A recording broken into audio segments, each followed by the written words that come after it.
Hello and happy Monday, Bulldogs. Welcome to another great week of learning, our second week of having all our in-person K through 5 learners back in the building. It's going to be a great week. The countdown to spring break is on. I was telling Miss Linval this morning we have 10 days left before we will be off for a week for spring break. It's hard to believe. And then right around the corner is 4th 9 weeks. I cannot believe how quickly this year is flying by. I said that last week too.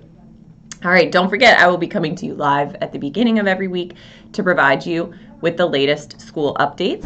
For now, please stand for the Pledge of Allegiance.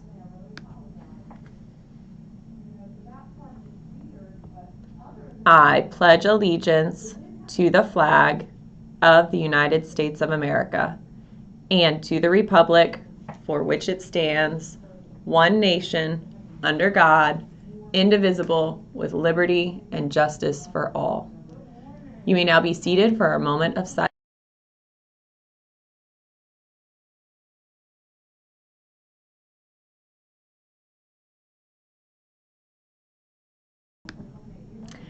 All right. So to recap last week, I want to send a big shout out, a big thank you to all of our students and staff who participated in our Lola Levine Spirit Week.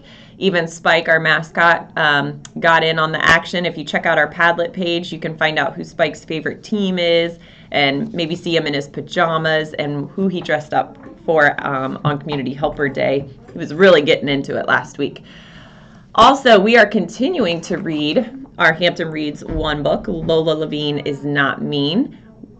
We had, Miss Hassel, our reading specialist, told me we had over 70 responses to the trivia question from last week, which got me so excited. So I can't wait to see how many we'll get this week. Maybe we can beat 70.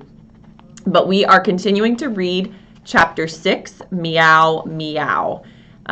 So we have a few questions. Let me look at my cheat sheet here. We have a few questions that should be answered in chapter 6. So be listening out for the answers to these.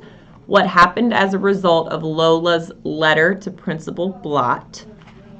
She had to write that letter because of something that happened at recess. So we want to know what happens after she gives the letter to Principal Blott. And what was the new name Josh gave Lola during the soccer game at recess? I'm only halfway through chapter 6, so I haven't gotten to that point yet, but I'm going to read mine today so I can figure that out as well. Teachers, be sure to review fire drill expectations. If you did not already get a chance to do so, we will have a fire drill at some point this week when the weather is supposed to get a little warmer into the 70s. Our in-person learners, always a good reminder, make sure you have your Chromebook with you every day that you come to school. For all learners, as I said last week, find a good spot each night where you can plug it in and make sure that it's charged so that you are ready for the next day of learning. We were so excited. Last week I announced that we are bringing back positive office referrals. Last week I received 13 referrals for the following students. Today I'm going to announce our Monday, Wednesday, and our all virtual students. Tomorrow I will announce our Tuesday, Thursday students.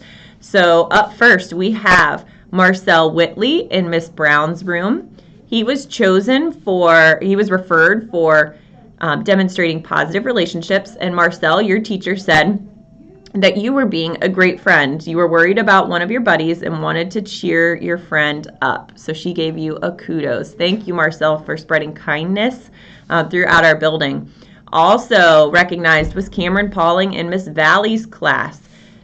You got a shout out, Cameron, because Miss Valley said that you completed all of your asynchronous work before returning to school on Wednesday. So she referred to you for being focused on your learning. Way to go. Same for you, Sedarius, in Miss Valley's class.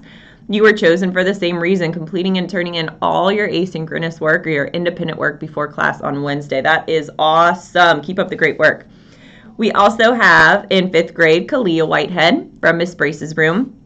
She's 100% virtual, but she was chosen by her teacher because she was focused on learning. Her teacher said, Kalia, you are staying on task even when the work is becoming challenging and you never give up. I love that. Way to go, Kalia. I'm so proud of you.